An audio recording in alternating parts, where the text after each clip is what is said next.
I think that plays well to our next speaker, but once again, I want to thank the two speakers for taking time. The sequence of today's speakers was well thought out of. So we wanted to bring up the first two speakers, an engineer, how an engineer thinks, and bring in a marketing person and how they work together.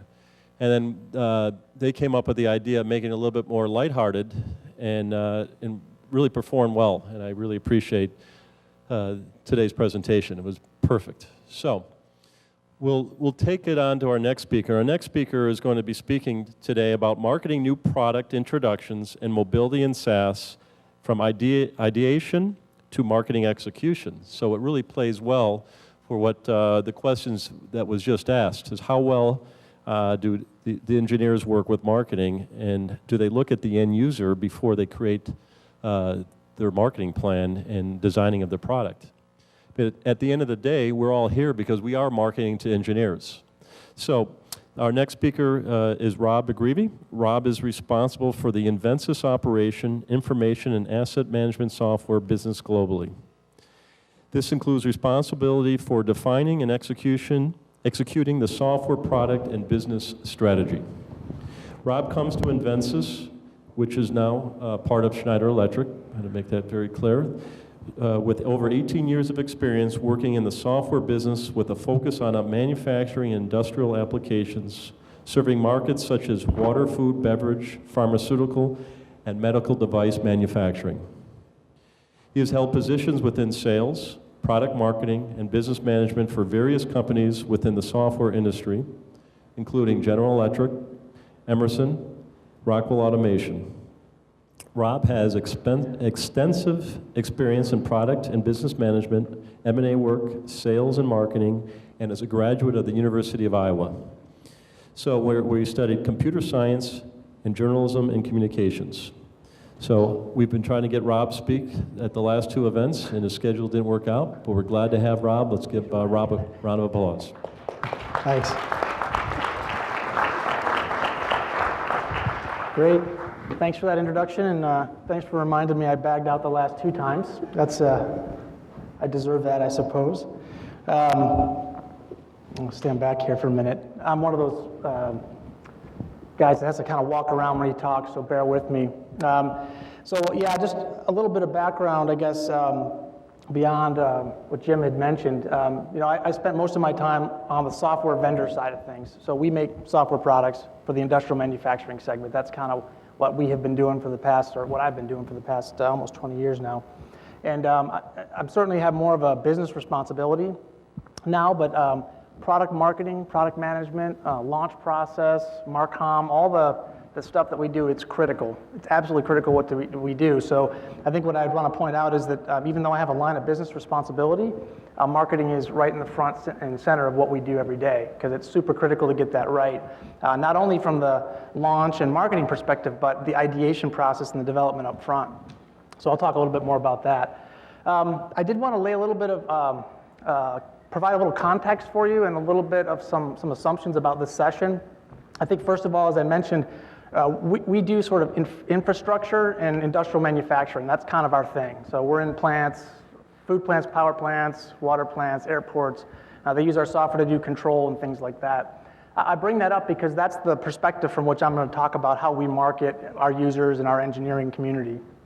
Second thing I would say is that we certainly address engineering, but I don't want to leave out the IT side, because more and more in industrial manufacturing and infrastructure, these things are becoming married together, where we have engineering IT, or manufacturing IT, that's part and parcel to engineering. So those lines have certainly become blurred, and that has implications for how you want to market, or at least how we perceive you should market and sell and promote things as you build your campaigns out. So that's another, I guess, piece of context for you, is that's the perspective I'm coming from. The other thing I'll say is that we launch a lot of products, and in our space, we generally do a lot of follow-ons, right? The next point release, the next incarnation of a certain product line. But what I'm going to talk about here are new product introductions, and the rules there for us, we found, are very different. So how you approach a new product introduction into a sort of a new segment or a new industry, in particular for engineering, is very different than how you may do stuff for existing carry-on or follow-on products. So that's a little bit of a, I guess, a context setting. The other thing is I'm not going to go through a lot of sort of basics, assumptions on the 4Ps, 4Cs, all that good stuff. And I'm not going to talk a lot about the execution plans of marketing programs or integrated marketing. My esteemed colleague and partner in crime, Mary Ann's going to cover that just following me. But it's certainly a critical piece of any type of marketing campaign that you do. So I'm not going to get into it in a lot of detail, but it is super important. So stay tuned, and Mary Ann will tell you how it actually gets done. So with that, what is the focus on this session? Well, it's entitled New Product Introductions for Software as a Service in Mobile. And that's really the backdrop. I always find it easier to talk through lessons learned, best practices and things through the lens of an actual example. And so I'm going to tell you a little bit about the product, not because I'm trying to sell you on it, but I think it'll help you sort of get your head wrapped around the concepts and the challenges that we had. The bottom line is we launched a product called Wonderware Online and Smart Glance. Those are their product names. It was definitely a new product introduction, started about 3.5 years ago for us. And what I'm going to do is talk to you about some of the concepts and things that we learned throughout that process as a backdrop for it. So I will tell you a little bit about the product, but not because I think you are going to use it or be interested in it, but more because it'll help you lay the groundwork for some of the concepts that are super important in making these things successful. I'll talk about the audience, challenges, the opportunities that we had, and certainly the considerations that you should at least think about as you're doing these types of products, again, for new product introductions. And then we'll certainly talk about execution. So with that as kind of I'd say context setting and background, talk about some of the topics I'll cover. First of all, I will talk a little bit about the perspective of engineers. I think certainly Leonard and Britt did a great job, I think, covering a lot of the topics, the reality of the sort of divide that exists. So we'll talk about some perspective, because it's super important that you understand that when you start to put together marketing campaigns. And honestly, even before that, when you start to collect the requirements for the products that you're building, it's super, super important. And then I'll talk about what the product was, just again as an educational piece.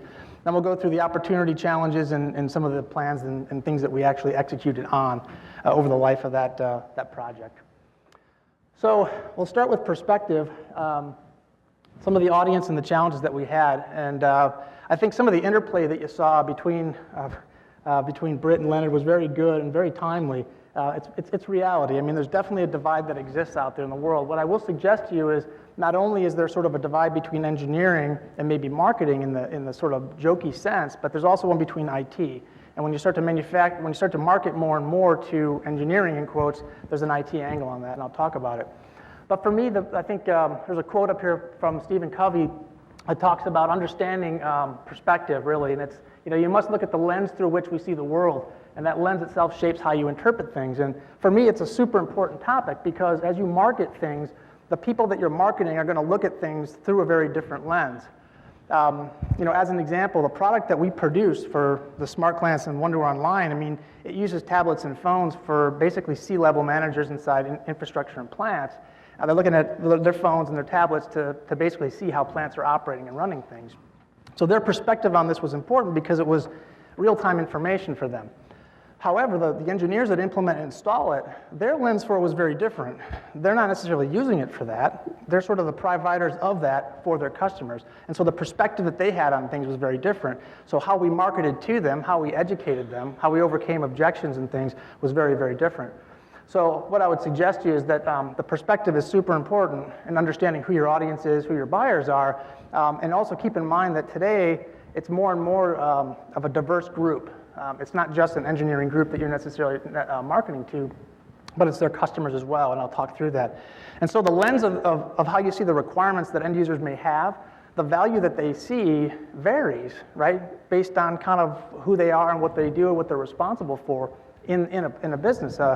A classic example for us is that a lot of times we put in systems that are operational and they're used by plant management.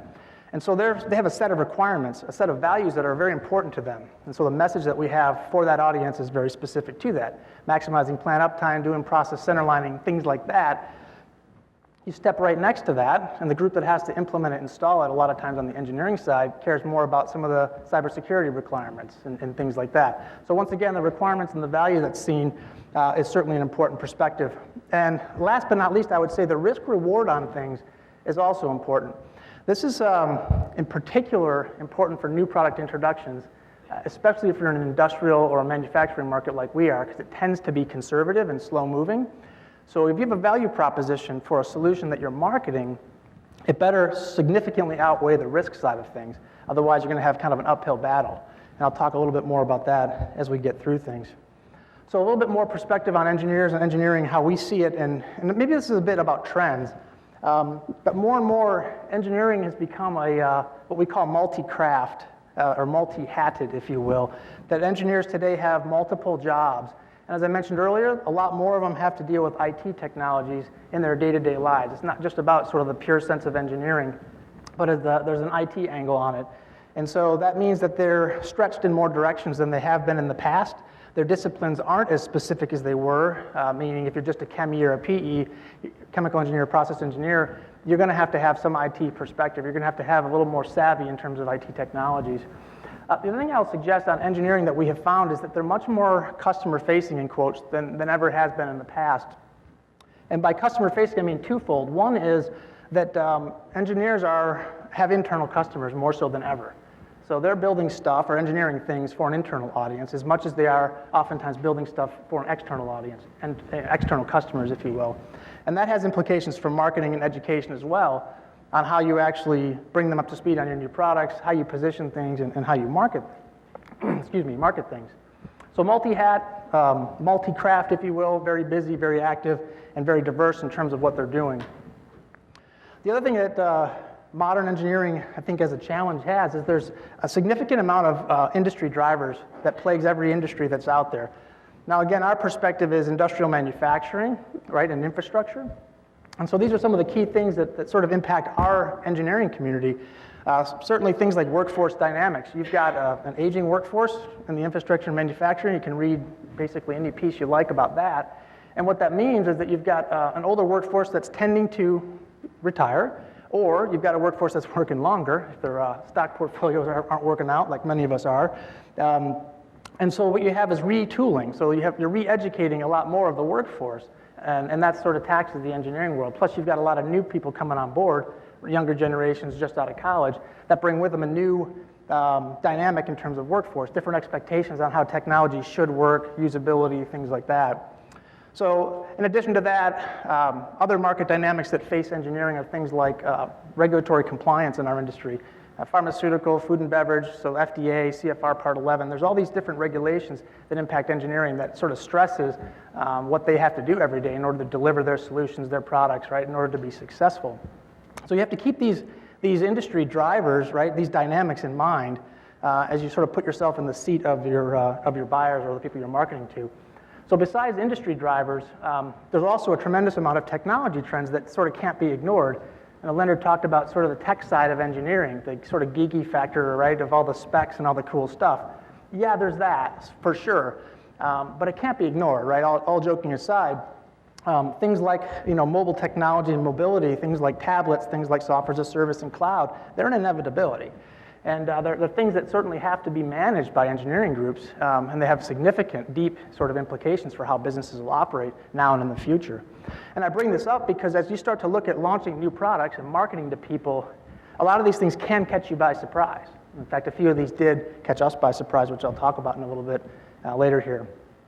The other thing about modern engineering is, innovation and technology is expected, very much so. I mean, there is a side of all engineers that just love to see a lot of the interesting technologies, but it has to be done in a very pragmatic way or practical way, and Leonard sort of, I think, clued us in on some of that earlier. So innovation and technology for what you bring to market has to be interesting to them, but it also has to be very pragmatic in terms of helping them address their problems, whether it's those industry solutions I mentioned earlier or the industry dynamics or the technology trends. And how do these things actually help address that and do that in a very pragmatic way. I think the other thing that's probably the most common is a super amount of, we'll call it healthy skepticism. It's the show me crowd for sure. And the classic lines are always, it sounds like marketing to me, bring me out the proof points, show me kind of how your stuff works.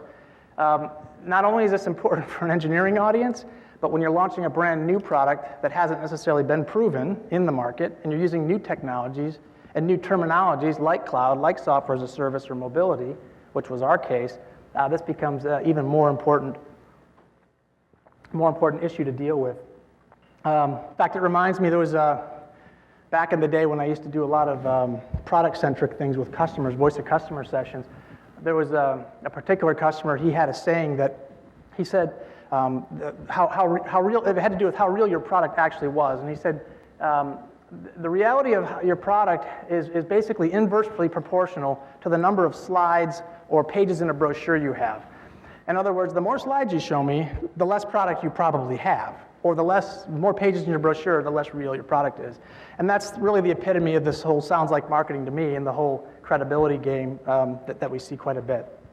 I'd say lastly on the engineering and marketing front, cool stuff still rules the day. So yes, there's a pragmatic piece. Yes, it's got to have business value. We'll get into all that. But there's also a coolness factor that you can tap into that's going to help you promote things much better. We leverage the heck out of the solution that we're talking about on the fact that it was very hip, very cool, it's very social, it's mobile, it's cloud, blah, blah, blah. So there is a coolness factor here that certainly applies to the psyche of engineering and manufacturing IT. Now, having said all that, our goal is to sort of market better, deliver products, and in a lot of cases, sell more revenue, more profitability, all that good stuff. So the question you have to ask yourself is how do we, when we look at this engineering community, how do we give them more time, right, in their days? If they're busy, if they're multi-hatted, if they're doing lots of different things, how do you make their lives easier, right? What are the things that help them get promoted? What are the things that they get fired for, right? And sort of help them along the way to address those things. How do you make life easier for them? Because again, if you've got all these industry and technology trends that are spinning around there, regulatory compliance, technologies, how do we make that simpler, right, for the end user, right, for the audience? And your message has to speak to that. How do we keep it cool, right? Especially in our industry where it's industrial manufacturing and infrastructure, there is a lot of cool stuff going on, but it tends to be a conservative market, tends to be more slow moving. And so how do we make that more progressive and interesting? And along the way, how do you address those in industry, those technology trends, and address the business challenges that we have? And oh, by the way, how do you do that in a credible fashion so people know it's real, believe it's real? And again, keep in mind, this is from the perspective of a new product introduction, so an area where we haven't really sort of been, and there really aren't any sort of incumbents in the market. So that's really the challenge. So that's the backdrop. Bottom line, keep in mind the perspective of the engineering and the audience that you're using. Know that the dynamics there have changed. Know that there's oftentimes multiple personalities, or sometimes we call them personas, that you have to understand and market to and address to. What I'll do now is talk a little bit about seamless process and production experience. This is the product that we launched. Again, I'll just keep it to 2 minutes so I don't torture you with too much detail on it, but I do think it's important to understand.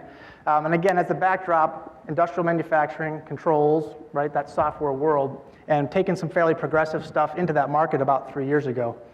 So the product itself is called Wonderware Online and SmartGlance, not necessarily important, but that's what they are. It leverages cloud technologies because that was a technical enabler for us that lowered the cost complexity of releasing these solutions to market. It used to be super expensive. You stand up a server, you install software, you add a bunch of people, and before you know it, the average server loaded costs about 50 grand for basically 50 grand a year per server that you stand up in a major corporation these days. Those are some of the rates that you'll see.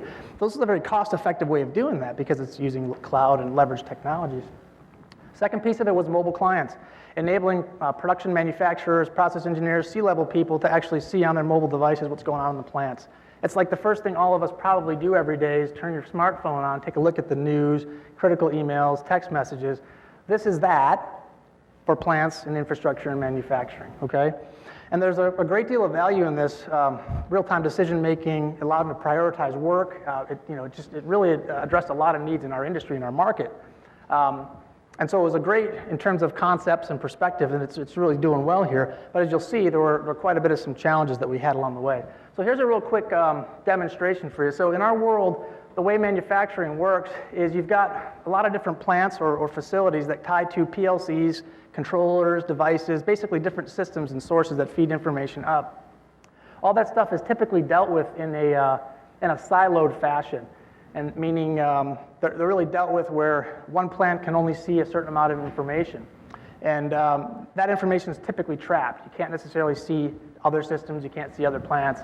I think you might have to hit play, by the way, on this animation for it to go. Yeah, maybe hit that, see if that works. There we go, it's a little better. There's nothing overly dramatic here, by the way. So as we basically have plants or facilities that are connected to these different control units, lighting systems, lifts in airports, all these things, it becomes easy to manage them on a very secular, sort of simple level, where it's a singular unit that basically gives you visibility into those. The problem is that it's very hard today to manage multiple plants, multiple sites, multiple assets, and that's where everything's going. Supply chains are becoming more and more complicated. All the sort of different technologies that are out there make it more difficult for you to do this. I don't know what this is, but that's not it. So, yeah, this is, I don't know what that is. That's some sound for something else. But anyways, the video is not working, obviously, but this would have given you a sense for basically how this stuff works. Not a big deal. The other piece of this I would show you is that it takes all the information that's shown inside of a plant and shows it up on a mobile phone. So Android, iOS, tablets. I think you guys all get the concept there. But what's important about it is it's very unique in this industry that's very conservative. I mean, to get that information out of a system typically requires someone walking up to a machine inside of a plant floor, looking at it on that specific device, as opposed to having it on their mobile devices and mobile phones. So that's all. We can kind of move on from this since it doesn't look like the video, the actual video itself works. So with that in mind, that was our thing. So it's a managed solution. It's in this industrial manufacturing world. It's mobile technology meets cloud. Why? Cost effective, super easy to manage, maintain, low cost complexity. So as far as the market opportunities and challenges go, a couple things. On the opportunity side for us, it was a great opportunity because this was super valuable. If you used to stand up a server and it cost you 50 grand to do that, and you do that 100 times inside of an organization, and we can drop that cost significantly, there's a lot of value there, number one. Number two, the end users of this, the people that are running plants and trying to plan their days, can start before they show up at the plant, right? Before they show up at the facility, because they've got in their pocket kind of a running log of how things are going for the day. So they can basically treat it like their newspaper of the morning for their job. Kind of the same way a lot of us do maybe with social media or other things on our devices. So it was super valuable in terms of value proposition. It was definitely innovative. In our industry, no one had really talked about this at all 3 years back, 4 years back. And so we knew we had kind of a first mover advantage we wanted to take advantage of from the marketing perspective, which of course is also beneficial. It addressed the industry and tech trends that we talked about. Complexity, lower cost and complexity, aging workforce, more people coming in, younger audience expects different usability, different systems. And of course, it was very, very much a modern thing, and also very cool. The other thing I can tell you about the coolness technology side is there's a sort of a side benefit to being on the leading edge of this with an engineering community. And that is, there's a selfish benefit for them to be up on the latest and greatest technology because it's great for them to build their resume, right?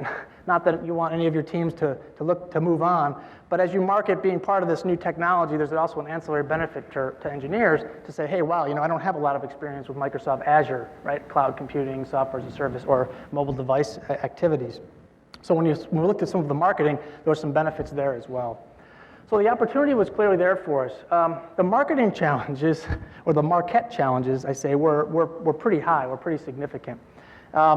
We got a lot of initial commentary, things like, I don't get it. It's a whole new way of operating. I mean, we used to take a box, put it on the floor, connect it to stuff, here's my screen, perfect.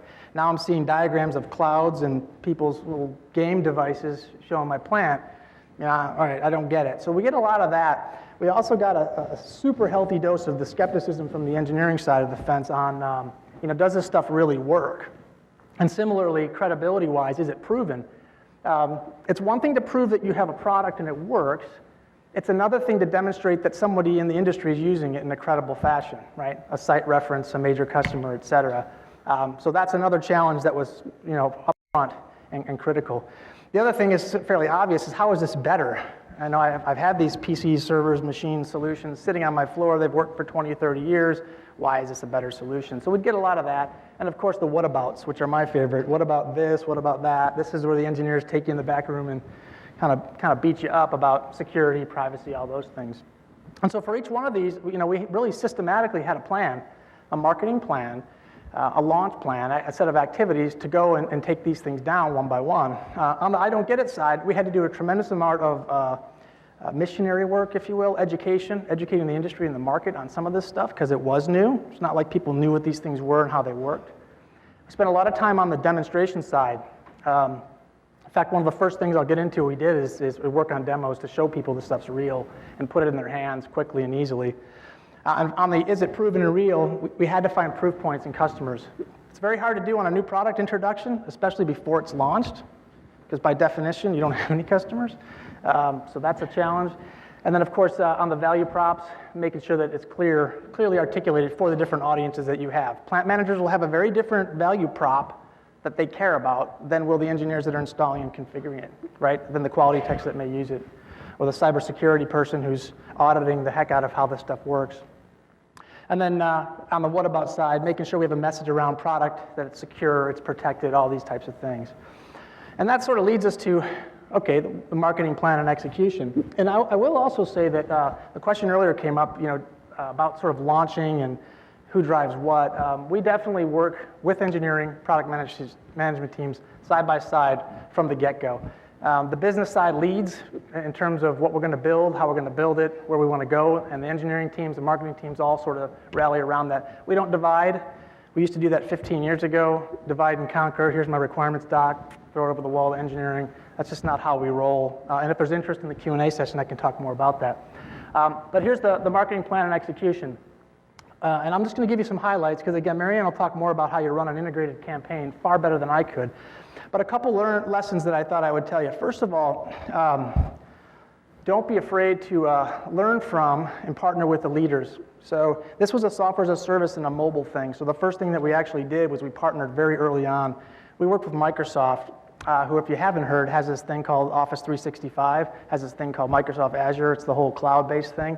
So years ago, we went to them and partnered with them to help us get a leg up on this whole program and help us on some of the marketing things. The reason you want to do that is for a number of reasons. One is it'll give you a greater voice. It can help you get your message out, help you leverage an audience that maybe you couldn't reach. Maybe you can't get to a CIO level because of where you typically sell and position your stuff. It will give you a reach into other industries, give you a reach into other groups, other forums, other events. Adds credibility. If we're backed by Microsoft, it helps sort of mitigate some of that credibility factor that we talked about initially. Collaboration. As we started to look at plans, including our marketing activities and launch plans, they collaborated with us, gave us inputs, helped us craft our message. They certainly helped on the education and the missionary side. Half the objections that we had heard, is it secure, is it reliable, is it protected, blah, blah, blah. Well, guess what? They had already done that work 10 years ago, or 7 years ago at the time. And so we were able to leverage a lot of that work. So partnering saved us a ton of money and a ton of time and bought us a lot of credibility, and we're much better off by doing it. The other thing is occasionally, depending on if you pick your partners right, you may be able to get funding, more marketing funding. But I'm sure everyone here doesn't have a problem with budgets ever. So I'm sure that's not of any interest. But seriously, there's quite a bit of funding that you can get from these programs. So let's talk a little bit about the marketing plan around education. So as I mentioned, this was kind of a new thing in a new space in our world, right? Certainly all the social bots have been running around with Facebook, Instagram, Snapchat, streaming music. But cloud, software as a service, and mobile in our industry, right, in our industrial manufacturing segment was not new. So we spent a lot of time working on the market with webinars, seminars, our user group meetings, and our sales and marketing conferences. So we put together a series of seminars that were really educational about what is this stuff, what does it mean, how does it help us, and we did that with a number of different partners. But that was a key part of this education, is almost missionary work. Like before you start sort of promoting and selling your stuff, you kind of have to educate the market that, hey, this stuff's out there, it's real, and it's pretty provocative stuff in terms of what it can do for our industry, for our world, sort of transformational. We also worked quite a bit with, obviously, press and media outlets just to talk about this. And this actually picked up pace when we started to get some of the early adopters before we launched the product on board.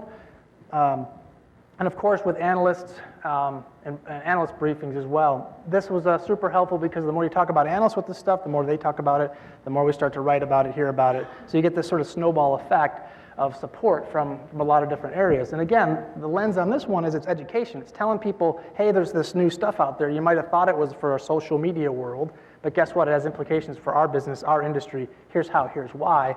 And it helps us sort of craft the different messages to the different audiences. And of course, customers, we would educate our customers on this as well because they would want to adopt this, but we need to bring them along the way and educate them on how it's better and how things are different. Probably the most difficult part of this, this whole journey, if you will, is the credibility and the proof points, mostly because it's very hard for you to get early adopters for things, right? Especially if you run an industry where it's fairly conservative and actually mission critical, right? We don't stop power plants and water plants and things like these. These are so-called real mission critical systems. So on the credibility and proof side of things, two things. From the day we launched this, we had a download and try initially. So people literally in like 2 steps could go to the App Store, whether it's the Apple App Store or Microsoft Store, download this thing, see a sample of it in real life, even though it wasn't connected to their plant, and see what real data would look like, what a real solution would look like. Basically, that's stealing an idea from any of the app stores that are out there. I don't know if your kids or maybe some of you are game into some of these things, but everyone downloads the free thing first, and then if they like it, they pay the whatever it is, $1, $20 for the different thing. And so there's this sort of sense that now that instant gratification needs to be there for these types of solutions. So we did a demonstration download system, and that was all part of this marketing campaign to say, hey, how do we get this stuff into people's hands? How do we overcome these things? So we did a try-buy, we did a sample system. We also chased early adopters. So we went out and worked with customers who would put this stuff in pre-production release, work with us on the requirements, but also would help us sort of promote it. And then, of course, we got initial customer successes very quick. Those first customers that were early adopters obviously became customers, and they helped us promote it. Among the most, I think this one screenshot here is Rick Molden. He was one of the very first ones, did a webinar with us, talking about how he's used this in his facilities, in his plants. They basically make asphalt for all the street crews that run around and patch the streets and put in asphalt. The other early customer adopter we got was General Mills, who presented at some of our customer events for us on how they've used it to enable their all their food manufacturing plants and how their plant managers use that as basically a daily dashboard before they head into work. So having these customer successes and early adopters were critical because then they sort of fed into our campaigns. We could talk about them, we could write about them, we could have them present for us at our user groups and at our different events. So super, super beneficial. Since the last demonstration of this didn't work, I'm guessing this one probably won't too, but this was just more or less an anecdotal example of some of the outputs that the marketing team created around the educational pieces. So we worked with Microsoft, who really provided us with some great guidance on how do you tell a story in about 2 minutes about what this thing is about, what this solution's all about. So we'll try, and if it works, I'll talk through it. If not, then I'll just tell you, well, that looks a little better. We don't need the sound, though. You might want to just, mute the sound. Basically, I'll just talk over it. But the idea was telling people, hey, here's our story. We have this solution today in manufacturing where the challenge is how do you enable visibility across multiple sites and multiple systems, whether it's supply chain, whether it's multiple control units, whether it's airports, whether it's power plants, food plants, doesn't matter. How do you get that information in a secure fashion and very cost effectively into the people that needed to make decisions? And so we basically described how today there are siloed information that sits out there from robots, PLCs, RTUs, control units, all these things that control our daily lives. We feed that information up into these systems. Well, a better way is to make sure that we drop those barriers. We make it transparent to see that information anywhere, any way, through this new cost-effective technology. And it's, by the way, it's called Wonderware Historian Online. It's this fully featured environment where you can take all the information that exists inside of a facility, whether it's pumps, flow rates, water temperatures, energy consumption, feed it up into this system. And then we have this ability for you to see it anywhere you are, off the plant floor, on the plant floor, in your car, not while you're driving. And basically what it does is allows us to take that information, feed it up, display it through these applications, these mobile applications on smartphones and tablets, and allow you to make better decisions. And of course, all this technology that's behind Smart Glance, behind this Wonderware Online, is all based on a brand and a company that you might have heard of called Microsoft. And it's all based on Windows Azure. And so this basically came out, and this talks about the value props that Windows Azure brought to the mix, quick and easy implementation, really boiled down the salient points of the educational stuff that we came up with as we sort of rolled out this program, and boiled it down into a nice, really super succinct sort of 2-minute vignette that sort of educates people on what it is, why it matters, and how it works.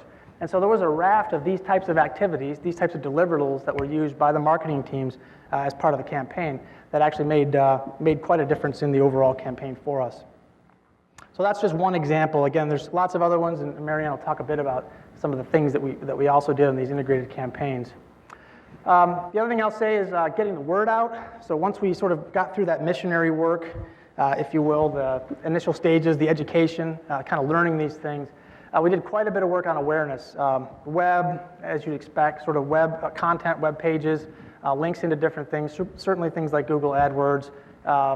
Obviously, we did a lot of what I would consider old school, at least in our industry, which are road shows, where we literally would partner with Microsoft, go to their offices, we'd host customers, have them come in, and we'd spend a half a day talking to them about what this solution, this technology can do for their industry, for their business. So it had to do with, obviously, all the things that go along with that, mailings and getting sure that invitations were out there, the message was right, get them in. We had lead gen that was part of that. So the road shows were actually, I think, very effective in this because there's nothing like having a captive audience, right, to be able to talk to them about your solutions. And of course, social media. The other thing I haven't spent a lot of time on is, but we were very, very careful about the value-focused and customer-facing message of this. It's very easy on the engineering side to get into the tech-weenie, cool, bits, bytes stuff, and yeah, we had to have that. But to be honest with you, when we initially started this campaign, that stuff was, I would say, more front and center, and it caused us more trouble. What we found is that as soon as we had the customer examples and we showed them what it could do and people that were using it, a lot of the objections and the tech stuff sort of went away. It was still there, but it became in the background, not the foreground. And so you ended up talking about addressing those as oh, by the way, do you do those things, as opposed to, I'm not sure we can do this because it's on a mobile device, and I have a corporate policy that says this. So the value-focused messaging was certainly an important part of this, and that customer-facing angle was certainly important as well. So I guess the other thing I would say about this on the marketing plan of attack, and I can't remember if Marianne talks about this, but best laid plans, but be flexible. We started this thing off, like I said, about 3.5 years ago, and I'll tell you the initial plan and idea is very different than how we ended up. And that's particularly useful for new product introductions, new areas of the business, because you don't know what you don't know.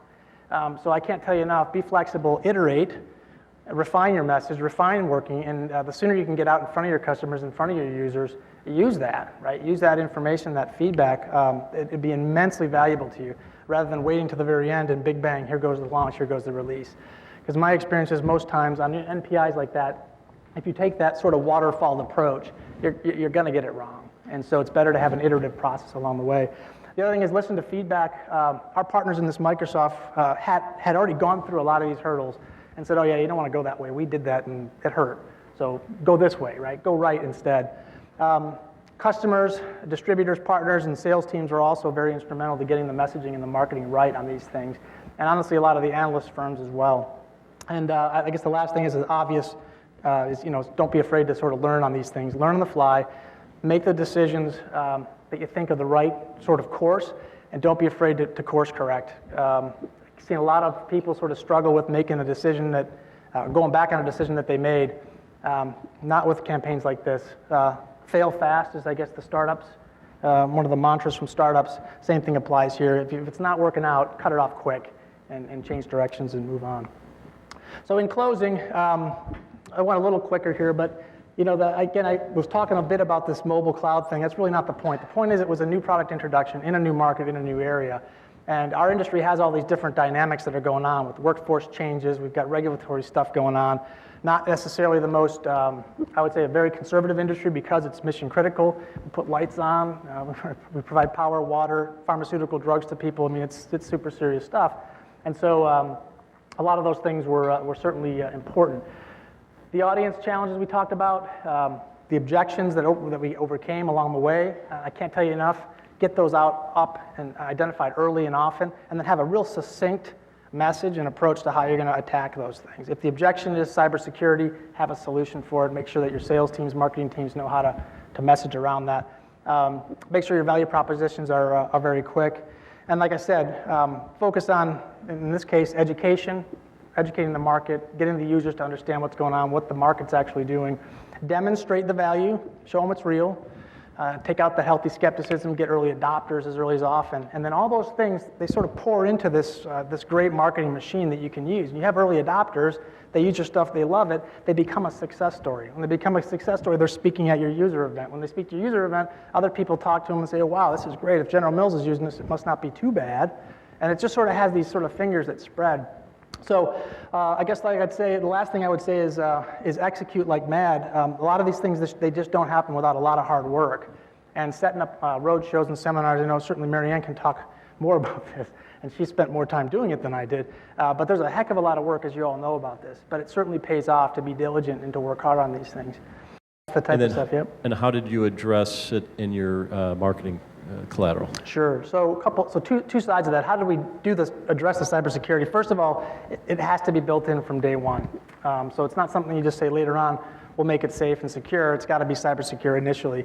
Now, luckily, by partnering with Microsoft, we were able to head off a lot of that stuff initially. They obviously they have a team of people that wake up every day and all they worry about is cyber. So we tagged off them in terms of how to develop this and do it. The specifics of it are we can restrict the way in which we share information with the cloud. A lot of cases, it's one way only.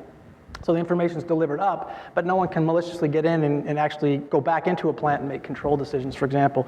So there's different layers of security that were implemented as a part of this that made it the way that it is.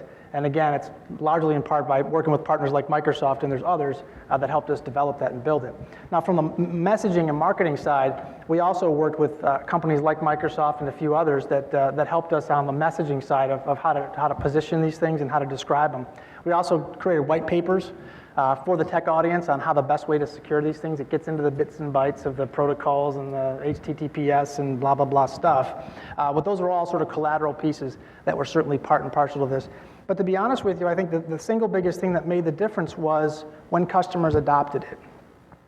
And so the more we talk about the value that we could show and the people that were using it around the world, Coca-Cola using it for energy management, General Mills using it for this, CME Industries using it for their things, that helped a lot with the credibility side. So the cybersecurity question is there, but it sort of kind of faded away a bit as more and more people adopted it because it became more accepted. It's just kind of like the consumer side of things, right? I don't know about you guys, but when this stuff all kind of came out, everyone was a little bit shaky about using mobile phones and PCs for online banking and all this other stuff. Now, what's not in the cloud, right? And so we sort of think that that's going to kind of follow the same adoption in our industry. So I don't know if that answers your question or not, but... All right, any other questions from the audience? Go ahead, Robin. My question is about the Hold on, we have a microphone. Robin from Cummins will be asking the next question from... My question's about the Wonderwear logo, the graphic. Could you tell us how that was developed and who was involved in the decision, the choices that you made along the way? Were the engineers involved? The decisions about the logo? About the logo. About to use the logo?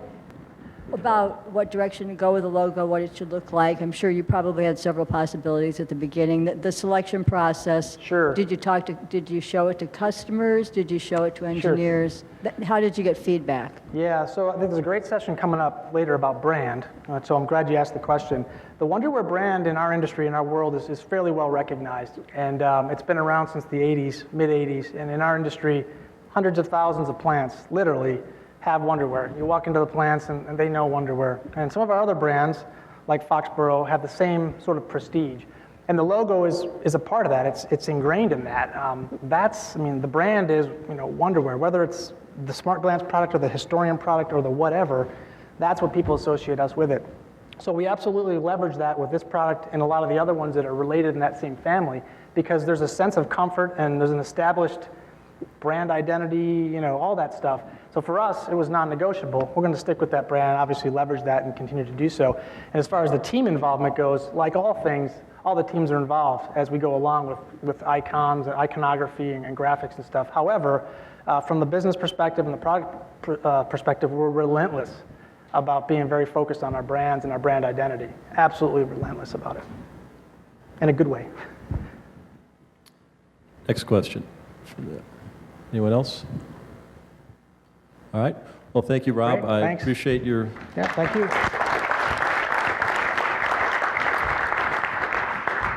Details to that presentation. Like I said in the past, we've asked Rob to speak because we know he The Wonderwear brand has a lot of credibility in industrial manufacturing, and we also know that he's got very good ideas about bringing products to market and how he does it. So we appreciate that, Rob, and thank you for taking time out of your busy schedule to present today.